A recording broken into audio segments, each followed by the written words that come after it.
আসসালামু আলাইকুম রহমতুল্লাহ। আত্তেবিয়ান একাডেমির পক্ষ থেকে স্বাগতম জানাচ্ছি। আমি নূর মোহাম্মদ, শিক্ষার্থী, ইসলামী বিশ্ববিদ্যালয় কুষ্টিয়া।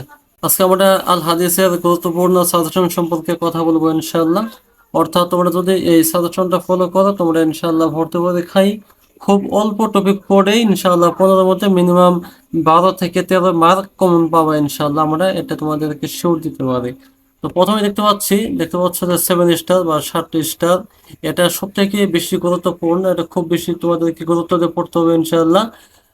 দেখতে পাচ্ছ যে উসুলুল হাদিস। তো আমরা উসুলুল হাদিস থেকে আমরা কি পড়বো? আমরা তোমাদেরকে যদি একটা শিটে দেখাই, দেখো যে উসুলুল হাদিস, যে আমরা এখান থেকে কি কি পড়বো। দেখতে পাচ্ছ যে উসুলুল হাদিসের পরিচয়, আলোচ্য বিষয়, উদ্দেশ্য, সনদের মতন। পরে দেখতে পাচ্ছ যে হাদিসের প্রকারভেদ, সেটা আমাদের নিকট হাদিস পৌঁছার ধারাবাহিকতার দিক থেকে রাবীদের সংখ্যা বিবেচনায় হাদিস কত প্রকার, হাদিসের মুতাওয়াতির, পরে আছে খবর আহাদ, পরে দেখতে পাচ্ছি এরকম যে বিভিন্ন প্রকারগুলো আছে, মাশহুর, আজিজ, গরীব। তোমরা এই প্রকারগুলো খুব ভালো মতো পড়বা। তোমরা যারা আমাদের পেইড বেসের শিক্ষার্থী আছো, তোমরা আমাদেরকে শীট অবশ্যই এগুলো ফলো করবে ইনশাল্লাহ। আর যারা যে গাইড পড়তেছো সেই গাইড থেকে টপিকগুলো পড়লে হবে ইনশাল্লাহ। হ্যাঁ, এরপর দেখি গুরুত্বপূর্ণ হাদিস, অর্থাৎ আমাদের বিভিন্ন সহজ সহজ হাদিস আছে, যেমন হাদিসে জিব্রাইল, পরে নিয়তের হাদিস, এই সমস্ত কমন কমন তোমরা হাদিসগুলো অবশ্যই পড়ে নেবো ইনশাআল্লাহ। এরপর দেখো যে হাদিস সংকলনের ইতিহাস। তো হাদিস সংকলনের যে ইতিহাস তোমরা বিভিন্ন গাইড কিংবা বইতে পাবা। আমরা তোমাদেরকে নির্দিষ্ট কোনো বই পড়তে বলবো না, তোমরা ভর্তি পরীক্ষা সম্পর্কিত যে কোনো একটা গাইড থেকে এই টপিকগুলো পড়লে হবে ইনশাআল্লাহ। এরপর দেখো উসুলুল্লাহ হাদিসের বিভিন্ন কিতাব।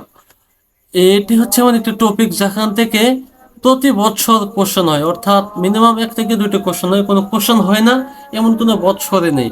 তোমরা এখান থেকে খুব গুরুত্ব দিয়ে উসুলুল হাদিসে বেশি না, সর্বোচ্চ 10 থেকে 12টি কিতাবের নাম প্লাস লেখকের নাম পড়লে তোমরা কমন পাবা ইনশাআল্লাহ। এরপর দেখো যে এটা সেম কথা, বিভিন্ন গ্রন্থ লেখক। এরপর থেকে হাদিসের পরিভাষা, এটি হচ্ছে এমন একটি টপিক যেখান থেকে প্রতি বছর মিনিমাম 3 থেকে 4টা কোশ্চেন কমন আসে। তোমরা আমি তোমাদেরকে কিছু টপিক দেখাই যে পরিভাষা থেকে কেমন কেমন কোশ্চেন হতে পারে। দেখতে পাচ্ছে যে উসুলুল হাদিসের গুরুত্বপূর্ণ কিছু পরিভাষা, যেমন খবর কাকে বলে, আসার কাকে বলা হয়, ইসনাদ কাকে বলা হয়, সনদ কাকে বলে, মতন কাকে বলে, পরে হচ্ছে মুহাদ্দিস কাকে বলে, হাফিজুল হাদিস কাকে বলা হয়, হুজ্জাতুল হাদিস কাকে বলা হয়, সোনান কাকে বলা হয়, মুজাম কাকে বলা হয়, ইলাল কাকে বলা হয়।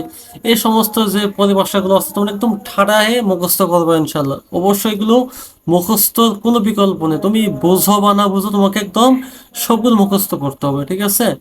এরপরে এগুলো পড়তে হবে ইনশাল্লাহ। আমরা এরপরে একটু সামনে আগাই।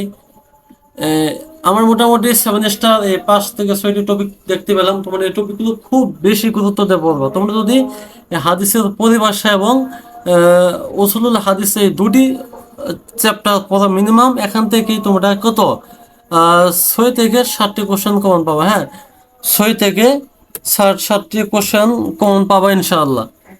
এই এই উসুলুল হাদিস এবং হচ্ছে কি, এবং এই হাদিসের পরিভাষা থেকে। এরপর আসি হাদিসের এরপর আসি দেখো যে 5 স্টার, এটা মোটামুটি গুরুত্বপূর্ণ অর্থ, এটি অবশ্যই তোমাদেরকে খুব গুরুত্ব দিয়ে পড়তে হবে। দেখতে পাচ্ছি হাদিস পরিস্থিতি, হাদিসের যে প্রকারগুলো আছে তোমরা এগুলো অবশ্যই ভালো মতো পড়ে নেবে। সনদ মদনের দিক থেকে বিভিন্ন যে প্রকারগুলো আছে অবশ্যই এগুলো খুব ভালো মতো পড়তে হবে। এরপর দেখো শৈবাল সংকলক, ও ভারতীয় উপমহাদেশে ইলমে হাদিস কিভাবে আসলো এগুলো পড়তে হবে। এরপর দেখো খুব বেশি গুরুত্বপূর্ণ রাবিদ হাদিস স্তর, অর্থাৎ মুকসিরুন, মুতাওয়াসসিতুন, মুকিলুন, আকিলুন।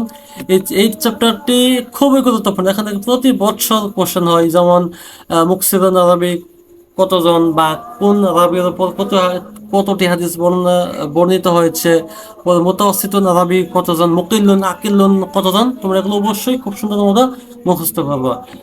এরপর সর্বশেষ এরপর আরো কিছু টপিক দেখো যে রাবি পরিস্থিতির মধ্যে খুব বেশি গুরুত্বপূর্ণ আবু হুরায়রা, আয়েশা, আব্দুল ইবনে আব্বাস, আব্দুল ইবনে মাসউদ, আনাস বিন মালিক, আবু বকর, ওমর, ওসমান আলী। এই রাবিগুলো খুব বেশি গুরুত্বপূর্ণ, ঠিক আছে? এরপর দেখি যে হাদিস গ্রন্থ জামে হওয়ার শর্তগুলো, হাদিসের ব্যাখ্যা গ্রন্থ অবশ্যই পড়তে হবে তোমাদেরকে। এরপর বিভিন্ন রকম মিলকাত এবং মিশকাত থেকে প্রশ্ন এসেছে। এরপর সর্বশেষ দেখি 3 স্টার, এটা তোমাদেরকে গুরুত্ব দিয়ে পড়তে হবে, ওগুলো স্কিপ করার কোনো সুযোগ নেই। যেমন দেখতে পাচ্ছ কুতুবে সিত্তা, অর্থাৎ বুখারী, মুসলিম, আবু দাউদ, তিরমিজি, নাসাই, ইবনে মাজাহ সম্পর্কিত যে তথ্যগুলো আছে অবশ্যই এগুলো পড়তে হবে। এর মধ্যেও সিয়াসিত্তার মধ্যে, কুতুবে সিত্তার মধ্যেও ইমাম বুখারী, আবু দাউদ এবং তিরমিজি তিনটা খুব বেশি গুরুত্বপূর্ণ, ঠিক আছে? তোমাদের একটু মার্কিং করে দিচ্ছি। সর্বশেষ থেকে হাদিসের কুদসি থেকে প্রশ্ন আসতে দেখা যাবে। হ্যাঁ, তোমরা যদি এই টপিকগুলো ইনশাল্লাহ মোটামুটি পড়তে পারো, তোমরা ইনশাল্লাহ অবশ্যই 12 থেকে 13 মার্ক তোমরা কমন পাবে ইনশাল্লাহ। আমি তোমাদেরকে আমার প্রশ্নগুলো গবেষণা অ্যানালাইসিস করে যা দেখেছি, তোমরা এখান থেকে অবশ্যই কমন পাবা। তো মোটামুটি আজকের ভিডিও এই পর্যন্তই। তোমরা পরবর্তী ভিডিও যদি চাও অবশ্যই কমেন্ট বক্সে জানাবে, আমি তোমাদের রেসপন্স পেলে অবশ্যই তোমাদের জন্য নতুন ভিডিও নিয়ে আসবো ইনশাআল্লাহ। আজকের ভিডিও এই পর্যন্তই। আসসালামু আলাইকুম ওয়া রাহমাতুল্লাহ।